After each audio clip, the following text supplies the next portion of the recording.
Welcome to Kenton's videos. Enjoy the video. You start by confirming compatibility. Make sure your Apple Watch supports GPS plus cellular and that watch OS is updated.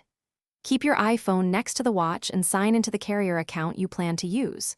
Once ready, open the iPhone Watch app, tap Cellular, and choose Add a new plan. Follow the carrier prompts.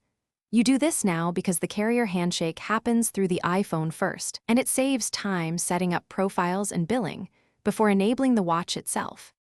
Once the carrier confirms activation, enable Cellular on the watch from Control Center or the Watch app and watch the cellular indicator for a signal. This verifies the link. Then choose the number and data sharing options your carrier provides and make decisions about roaming and Wi-Fi assist. While configuring, enable emergency SOS and location services so calls and GPS work independently of your iPhone. This middle phase ensures both connectivity and safety features are prioritized before you leave iPhone range. You finish by testing. Put your iPhone out of range, then place a call, send a message, and start turn-by-turn navigation using maps to confirm GPS plus cellular works.